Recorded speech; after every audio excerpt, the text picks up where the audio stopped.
Hello and welcome to this edition of Wineskins. I'm Father Jim Korda. Wineskins is a program that features reflections on the lives of the saints and sacred scriptures, along with a variety of issues and topics, all from a Catholic perspective. Wineskins is brought to you through the annual Bishop's Appeal, the Catholic Communication Campaign, and St. Paul's Catholic Books and Gifts, a division of the Society of St. Paul. On our program today, I will interview Dr. Jim Kravec. We will also hear more information on St. Marianne Cope, and today, as the Church celebrates a second Sunday in Ordinary Time, we will get a deeper insight into those particular Sunday readings. That and more on Wineskins. To tell us more about marriage and family life issues in the Diocese of Youngstown is Dave Schmidt. This Friday, January 22nd, we will mark the 48th anniversary of the U.S. Supreme Court's infamous Roe v. Wade and Doe v. Bolton decisions that effectively legalized abortion on demand in our country. Since that tragic day in 1973, over 60 million unborn children have lost their lives by means of abortion. Many Americans concerned with this tragic loss of life will gather in Washington, D.C. for the annual March for Life. This year, the March for Life occurs on January 29th in order to avoid conflicting with the presidential inauguration. The March for Life in Washington, D.C. began in 1974 as a small demonstration and rapidly grew to be the largest pro-life event in the world, with hundreds of thousands attending. The peaceful demonstration that has followed on this somber anniversary every year since 1973 is a witness to the truth concerning the greatest human rights violation of our time, legalizing abortion on demand. Usually, there would be at least half a dozen buses of pilgrims journeying to attend the March for Life from the Diocese of Youngstown. However, due to COVID-19 this year will not be a typical year. Like so many other things this past year, many events associated with the March for Life will be offered virtually via live streaming over the internet. For instance, the March for Life, which is expected to proceed as scheduled in Washington, D.C. on January 29th, may be viewed on EWTN. Coverage will probably begin at 11 a.m. Likewise, the National Prayer Vigil for Life, which normally takes place at the Basilica of the National Shrine of the Immaculate Conception in Washington, D.C., the night before the March for Life, may also be viewed on EWTN. This year, the opening Mass begins at 8:30 p.m. on Thursday, January 28th, and will be followed by a series of holy hours offered throughout the night from various locations. EWTN will also be televising the closing Mass that concludes the National Prayer Vigil for Life at 8 o'clock the morning of Friday, January 29th. If this were a typical year, close to 18,000 young people and their chaperones would be descending upon the Capital One Arena in Washington, D.C. to participate in the Youth Rally and Mass for Life. This year, the organizers have made it a virtual event. It starts Friday morning, January 29th at 8:30 a.m., with the keynote speaker Josh Brahms from the Equal Rights Institute addressing ways to talk about pro-life issues. And the event will conclude with Mass live stream from St. Matthew Cathedral in Washington, D.C. For more information and to register, go to www.youthrallyandmassforlife.org. Students for Life, which usually offers a large conference the day after the March for Life, will instead this year be offering Stand for Life, a national pro-life training and activism weekend, from January 27th through the 30th. Stand for Life looks to be a mixture of live-stream presentations by nationally known speakers together with in-person events held in local communities throughout the nation. For more information, go to www.studentsforlife.org. Likewise, Georgetown University in Washington, D.C. will offer their Cardinal O'Connor Conference the day after the March for Life, virtually this year via live streaming on Saturday, January 30th. The keynote address will be given by abortion survivor Gianna Jessen. This year's theme is Global Pro-Life Approaches in the 21st Century. more information or to register, go to www.o'connorconference.com. Last but not least, there is the 9 Days for Life Novena, which begins this Thursday, January 21st, and offers prayerful reflections each day until January 29th. More information may be found at the U.S. Conference of Catholic Bishops Respect Life website at www.respectlife.org.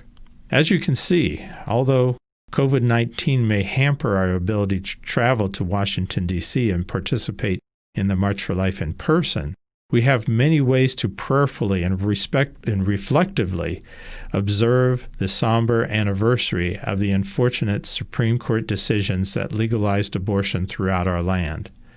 More information on these opportunities may be obtained by contacting the Office of Pro-Life, Marriage, and Family Life at the Diocese of Youngstown or visiting www.doy.org.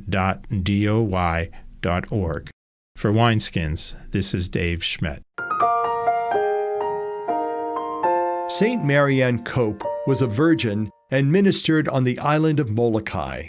To tell us more is Diana Hancharencko. She is a young adult minister at St. Angela Merici Church in Youngstown. Maria Anna Barbara Cope was born on January 23, 1838. The next year, her family moved to the United States. She entered the Sisters of St. Francis in Syracuse, New York, and on November 19, 1862, was invested at the Church of the Assumption. She soon became Sister Marianne.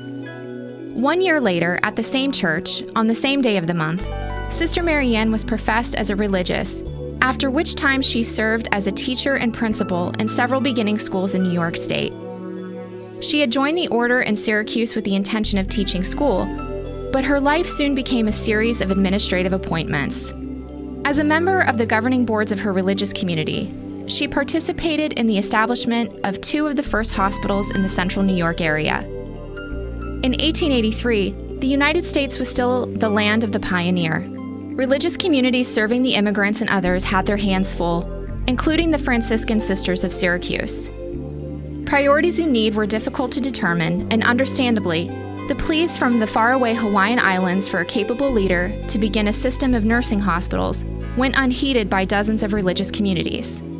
That is, until it grasped the heart of Sister Marianne as the most pressing need of her time. Her entire personal affirmation in regard to an acceptance of the mission was given when she found out that the main challenge was to minister to leprosy patients. "I am not afraid of any disease," was her rare response to such a mission. Her devotion to St. Francis of Assisi, who cared for the sick poor, confirmed her resolve that the call to Hawaii was God's will. She led the Franciscan mission until the end of her life, spending her last 30 years at the settlement for leprosy patients at Molokai. In 1888, she cared for the dying Father Damien, now canonized. Her canonization took place on October 21, 2012. The legacy of Mother Marianne continues its far-reaching effects in healthcare and education in many ways. In Syracuse, the Franciscan Sisters run medical centers. In Hawaii, the Sisters are well known for founding St. Francis Hospital in 1927, which developed into 2 medical centers. Following the transfer of these centers to Hawaii Medical Center in 2007, the Sisters continued to have a wide-ranging healthcare system, shifting its focus from acute care to meeting the growing needs of Hawaii's senior population. At Molokai, the Sisters maintain the continuity of their comforting presence to the very few Hansen disease patients living there today. At her death of natural causes on August 9, 1918, Mother Marianne was extolled as a heroine.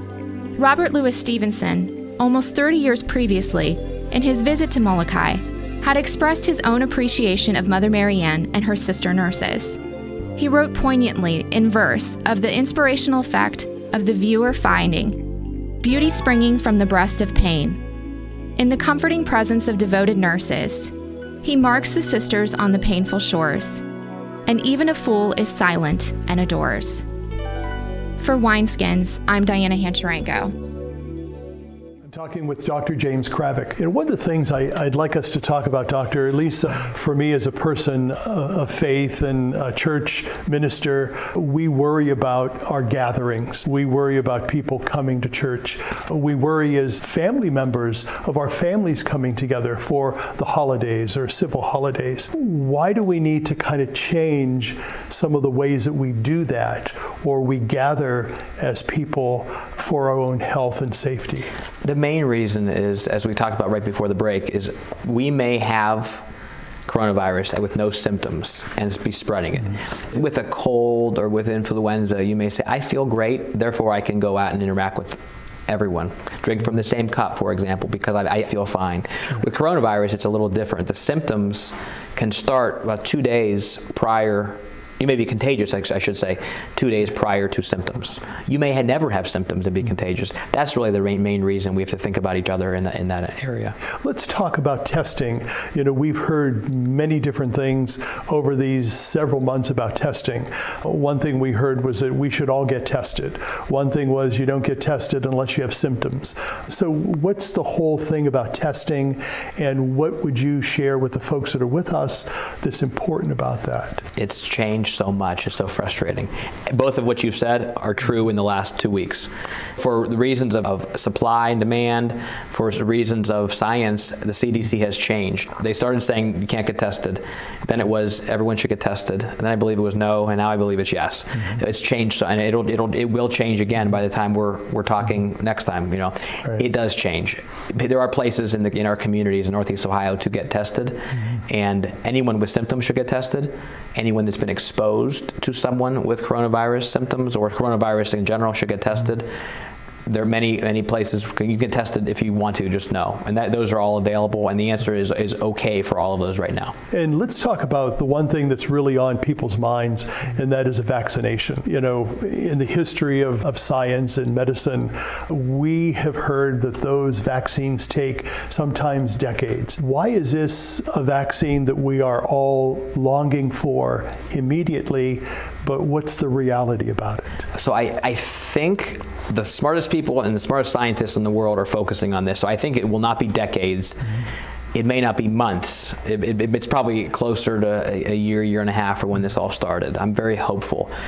It will get us back to some semblance of normalcy. A lot of questions, though. The question of, is this going to be a yearly vaccine like the flu, sure, or is this going to be a lifetime vaccine? We don't really know that yet. I've seen studies on both sides. Mm-hmm. If you've had coronavirus, does that mean you won't get it again? Maybe, maybe not. We're not 100% sure yet. So, but the vaccine, I do think it'll be quicker than we've ever seen before, mm-hmm, because of the level of awareness of this one.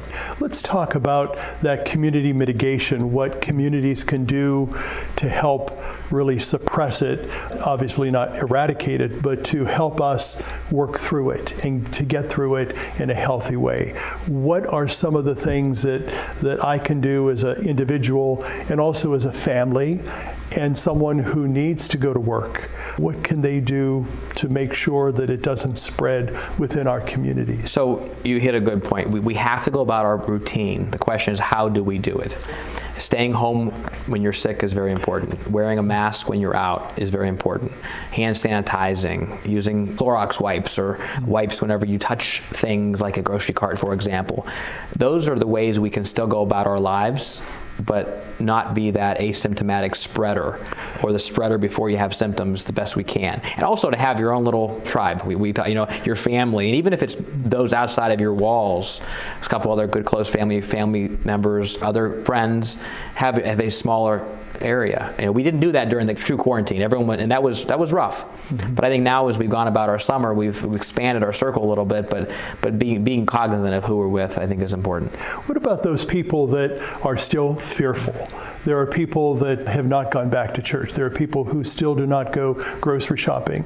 There are those who are just afraid to go out of their door.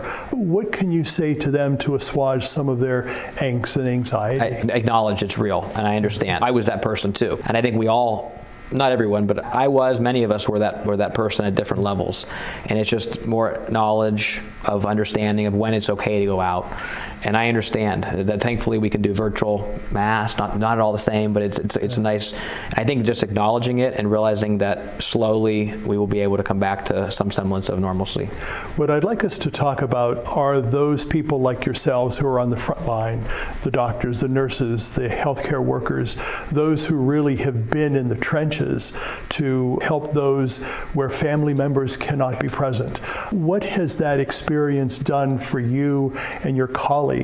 And how has that changed you in any way? I was asked this a lot, and it really has, especially in March and April when this was the worst, and there were people dying by themselves, which was unheard of, but it was very uncommon before. Two things. One is our technology have changed tremendously, whereas we have iPads and computers, even for dying patients, where we would have them and families could see. Not at all the same, but it was comforting to those that had some, not all. But the staff members have truly taken on the family role. This is the nurses, the aides, those serving food, those cleaning the rooms.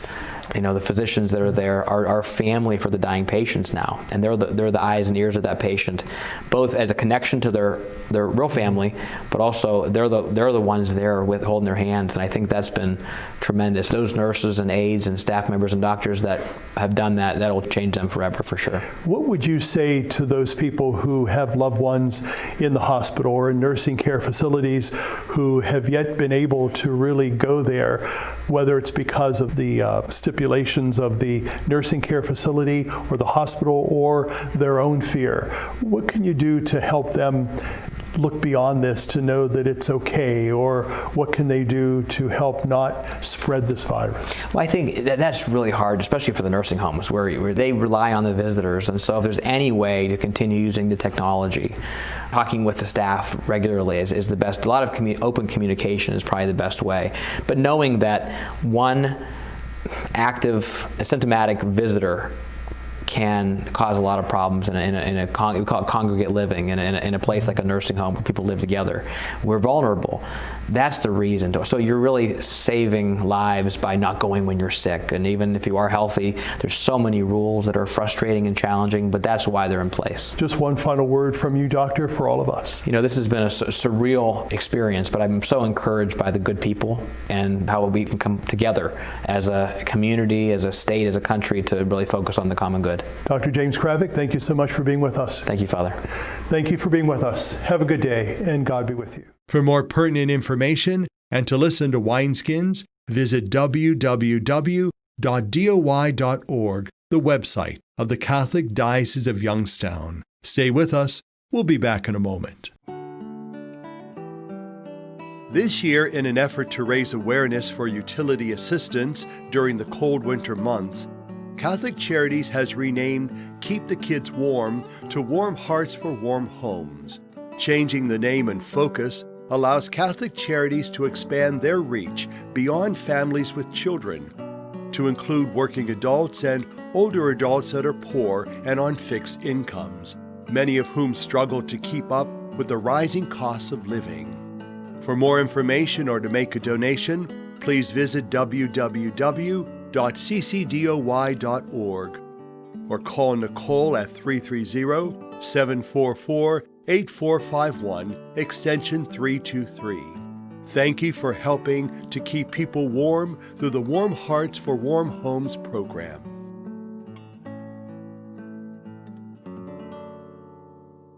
Our song today is from the CD called A Hand to Hold. It is by David Kauffman, whose music can be found at goodforthesoulmusic.com.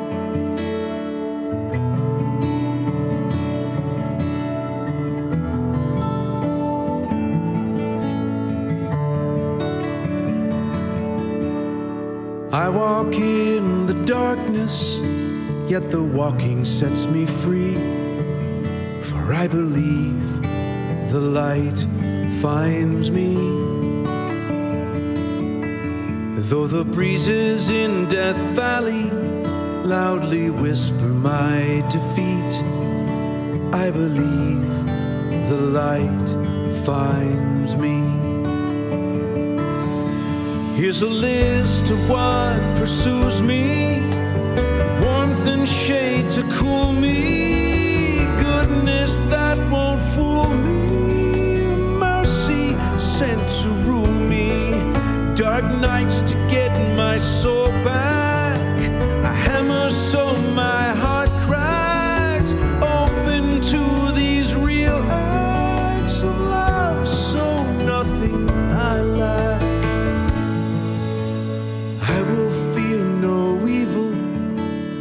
it speaks convincingly, for I believe the light finds me.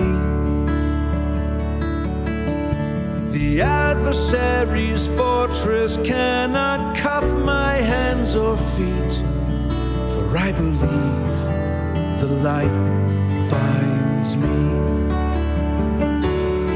Here's a list of gifts that chase me, a hand to hold and take me to where no one lives to hate me. No thought could denigrate me.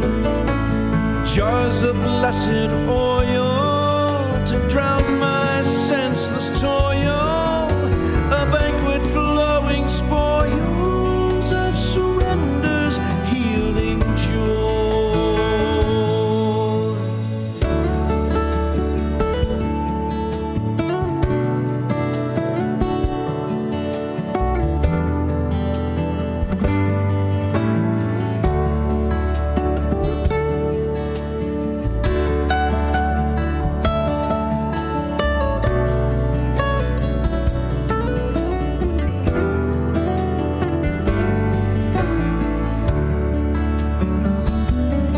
Here's a list of what pursues me, warmth and shade to cool me, goodness that won't fool me, mercy sent to rule me. Jars of blessed oil to drown my senseless toil, a banquet flowing spoils of surrender's healing joy.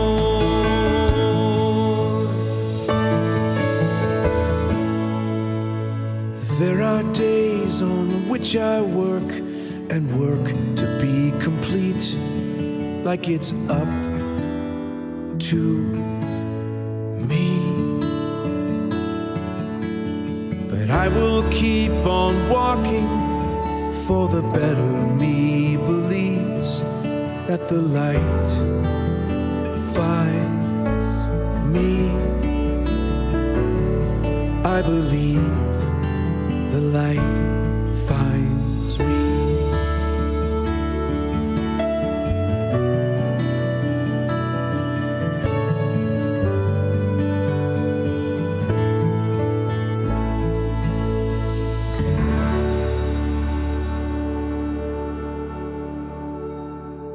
As we celebrate the second Sunday in Ordinary Time, we will hear more about the sacred scriptures by Deacon Michael Kocjancic.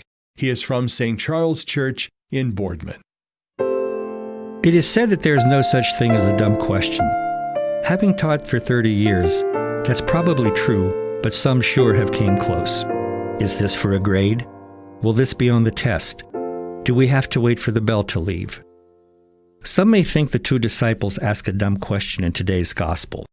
They have been told by the Baptist as Jesus passes by, "Behold the Lamb of God." This was not the lamb of sacrifice at the temple or the lamb of Passover, but the Son, the promised one, the Messiah. Noticing them following him, Jesus turns around and we have the first words of Jesus as found in the Gospel of John. What are you looking for? They could have asked for anything. What is the meaning of life? How to live forever? How to earn salvation? But no, the question they ask him in return is, where are you staying? Now, if I had been given this chance, I don't think that would have been my answer to his question. And yet, if they wanted to be a disciple of Jesus, that was very much the proper thing to say. The gospel writer makes a point of mentioning the specific time this all occurred. Why? Because it is such a life-changing event when life will never be the same. I remember 2:45 on February 12th of 1971. That's the day I left the seminary to return home. I also remember 10:30 a.m. on July 15th, 1972. That was the time and day I married the girl who has been my wife for over 48 years. These events changed my life. So it's not surprising that 4 o'clock is mentioned in today's gospel. It had such a profound effect on the lives of these two faith seekers that their lives would never be the same. Where are you staying? Not so dumb if we think about the question on a deeper level, more than just dinner or a warm bed. They had a need to stay with God in order to escape time, change, and death. They wanted to discover security and refuge. Later, that same Greek word, menion, meaning abide, will describe the relationship between God and Jesus. Followers are not interested in philosophical speculation, but to know who he really is. They accepted the invitation to come and see. There is no description of what happened that evening, but we know that their lives were never the same. They embarked on an adventure. What was most important was not the rest of the journey, but taking that first step. Are we willing to do the same, to see where Jesus stays? The two approach. One is named Andrew. The second one is not named. Some say it's John, the writer of the Gospel. I prefer to leave it blank and fill in with my own name. And that question then leaps out to all of us. An invite is issued to come and see. An invite to abide with him, to be enlightened by him, to stay with him. Then it's up to us to respond personally and to experience everything personally. For it's only in spending time with Jesus can we see, judge, act, and speak as he does. We may not remember the exact day, time, or place where all this happens, but our lives will never be the same. And we will not be afraid to tell others, we have found the Messiah. Come and see.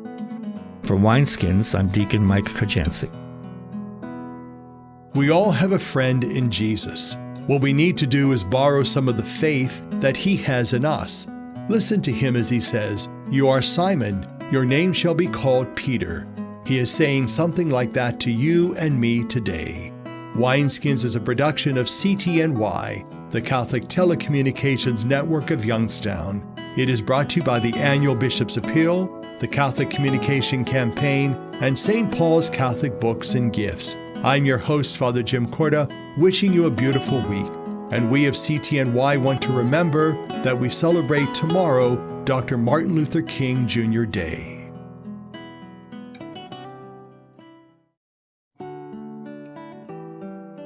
This year, in an effort to raise awareness for utility assistance during the cold winter months, Catholic Charities has renamed Keep the Kids Warm to Warm Hearts for Warm Homes. Changing the name and focus allows Catholic Charities to expand their reach beyond families with children, to include working adults and older adults that are poor and on fixed incomes, many of whom struggle to keep up with the rising costs of living. For more information or to make a donation, please visit www.ccdoy.org or call Nicole at 330-744-8451, extension 323. Thank you for helping to keep people warm through the Warm Hearts for Warm Homes program.